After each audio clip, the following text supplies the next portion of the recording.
All right, if you came into this week thinking that this Cavaliers thing wasn't legit, right? If you thought it was a fluke, if you thought it was just nothing else but a hot start, you were wrong. They have now won 12 consecutive games, coming off of a massive win just the other night against the Oklahoma City Thunder, who are the best team in the Western Conference. And this is their second win streak of the season of 12 games. In context, there have been 36 games played so far this season for Cleveland. Through that 36 game stretch, two winning streaks of 12 games. A lot of teams would be lucky to get one winning streak of 10 games throughout the regular season. That's a very difficult thing to do before the first half of the season is over with. Cleveland has already managed to do that twice, if we're going to talk about comp, because I know some people are going to try to throw that in there because their schedule has not been the strongest this season. Then I want to reference it again. Think about that down the wire win against OKC that they just had. It was a massive victory against the best defense, a historically great defense that the OKC Thunder have. There's a lot to talk about with this team. I really want to draw this comparison. It's going to seem a bit crazy, and I'm not saying that they're on the exact same level as this team. I'm not going there just yet. They'd have to win a championship to put them at that level, but they're reminding me of the 2015 Warriors and the start that they had during that season, where they're coming in. Essentially, the core is the same of Stephen Curry, Draymond Green, and Klay Thompson. They were decent enough in seasons before they were getting to the playoffs. They were making some okay playoff appearances. They weren't dominant. They weren't getting deep in the playoffs. They were just getting there. Maybe they were like a competitive first round team. I don't know if the Cavaliers made the second round since having Donovan Mitchell on the roster. I have to go back and look, but they've been decent enough over the last few seasons since getting Donovan Mitchell. Same as the Golden State Warriors during that Mark Jackson era. No, they weren't dominant, but they were just good enough to stay afloat in the playoff picture in the West. Then there is a massive coaching change, which comes with obvious systematic changes and a different philosophy on how to utilize certain players. So we're talking about Steve Kerr. When he comes into Golden State, it is a completely different looking offense than what it was under Mark Jackson. Curry was spending a lot more time off the ball. Draymond Green was operating more as a primary ball handler. There were some concepts of the triangle offense kind of thrown in there, especially when you kind of look at their post splits that Steve Kerr has kind of popularized here with this team. Coaching change, major systematic changes that optimize the group overall, and they're able to find a lot more success. Very similar to what's happening here in Cleveland, where Kenny Atkinson comes in, takes over after JB Bickerstaff does a solid enough job over the last few seasons. And Atkinson has found different ways to utilize guys to operate this offense. They're a more run and gun team relative to last season. He's utilizing guys like Evan Mobley in different ways. Right now, Evan Mobley is doing a lot of attacking the basket, putting the ball on the floor, just showcasing his offensive skill set a lot more. It's almost like he's been unlocked a bit by Kenny Atkinson. And that's not saying that JB Bickerstaff wasn't utilizing Evan Mobley and we didn't see flashes of greatness from Evan Mobley before, but Atkinson is doing an amazing job at getting more from Evan Mobley, more production. He's taking more 3-point shots, just letting him play a little bit more free. And he's been great within that role. So again, we have this team that was good enough in previous seasons.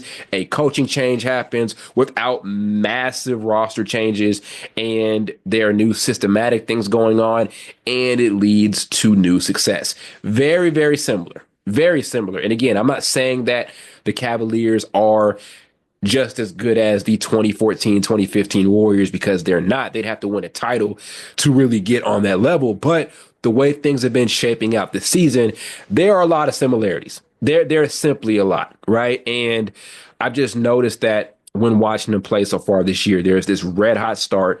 Putting their start to the season in context, and I was taking a look at this actually on Twitter today. We're talking about some of the best records through the first 36 games of the season. At one, you have the 2015-2016 Warriors. They were 34-2. through their first 36. Then at 2, you have the 1995-96 Bulls, who were 33-3 during their first 36. Right after that, we have the Lakers in 1972, also 33-3 with the same record. After that, you have the Philadelphia 76ers in 67. They were also 33-3. And then Cleveland is below those squads at 32-4. So again, it is a historically great start. Amazing basketball, amazing production from a number of guys. I've been a fan also of the way that Darius Garland has played this season. This was a debate I was kind of seeing on Twitter about his status as an all-star this season. I don't think it's a question as to whether or not he's an all-star. I don't think it's a question. He has been off the chain. He is one of the most, I'm not going to say underrated, but just one of the best shot creators right now in all of basketball, right? We're talking about just some of the best players with the ball in their hands when it comes to creating opportunities, whether it's for himself or whether it's for other guys. Garland is right up there. He is one of the sickest shot creators right now in basketball and one of the best passers as well. I've seen this dude throw some unbelievable passes. A lot of times he's doing these things where maybe he breaks a guy down off the dribble, gets a paint touch, and he's amazing at like these drop-off passes to bigs, right? Whether it's hitting Evan Mobley or Jared Allen in the dunker spot or whatever the case may be. You're throwing these lobs in these pick-and-roll situations. He is such a creative player, and that's been on display for a pretty long time here. Like, this isn't the first season of Darius Garland dominance that we've seen because he was an all-star before. In 2022, he was an all-star.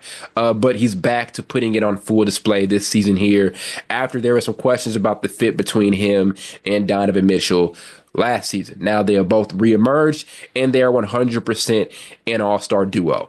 There's also this conversation about them potentially sending 4 guys to the all-star game. So there are situations where a team is so good and they're off to such a red hot start in the first half of the season, they're going to send more than 2 guys to the all-star game.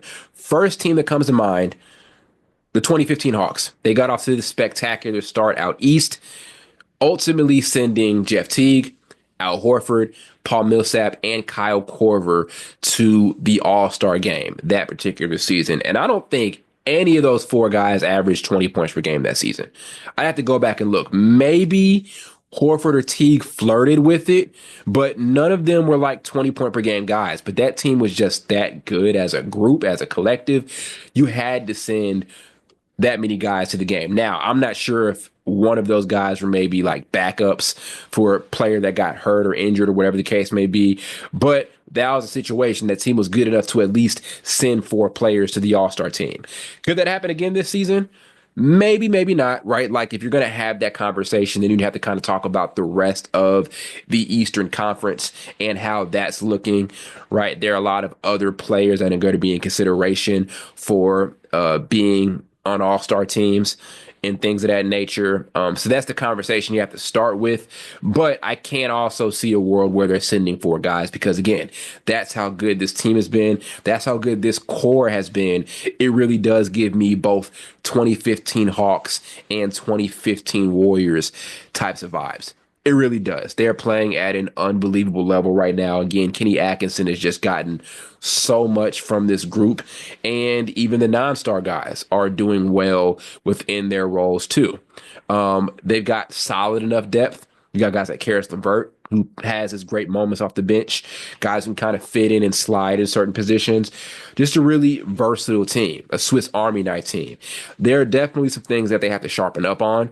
They're not the best defensive team in the NBA right now. They're solid enough, and I actually like some of their defensive play calling. Like if you think about that game the other night against OKC, I absolutely love this, where they threw in this zone late in that game, which completely slowed down OKC. And your goal is don't let SGA go one-on-one the entire time late in the fourth quarter. Don't let him do that. And deploying that zone really slowed OKC down. I still think OKC at times did a decent enough job at finding gaps within that zone, but they just weren't able to convert. And it made them a little bit more uncomfortable than what they would have preferred to be. And that's just great coaching, great play calling by Kenny Atkinson. Love this team. I love the versatility, the creativity. He's just gotten the best out of this group. Absolutely. So amazing stuff. Also, I want to throw this out there too. Donovan Mitchell should be getting a lot more MVP love than what he has been. I think right now, if you look at the ladder, he's top 10. He's got to be. He's got to be near to like that 6 or 7 mark, right? With just how good this Cavs team has been, right? If you are the best player on the best team in the NBA that's off to this historic level start, MVP love, it needs to be loud. It needs to be super loud at this point. And there are guys who are kind of falling out of that conversation right now as far as the MVP combo goes. Luka, for example, has missed a significant amount of time this season, and I don't think he'll end up hitting that 65 game threshold to contend for the MVP award. Let's give Donovan Mitchell some more noise for that MVP award for sure, with him leading a dominant Cavaliers team. But think about it. When Curry won his first MVP award, and again, I'm not comparing Mitchell to Curry, but Curry averaged 23 his first MVP season. And part of him winning that award for one was because aesthetically, he was just doing some stuff that we had never seen before, but also he was the best player on the best team in basketball, right? I don't think at that point Curry established himself yet, I said yet, as the best point guard in basketball. I still think Chris Paul was number one on that list at that particular point in time, in that season, and ultimately Curry ended up taking over that spot. But Curry won that award because he was the best player on the best team in basketball, alongside with having these 3-point records and everything. But he averaged 23 that year.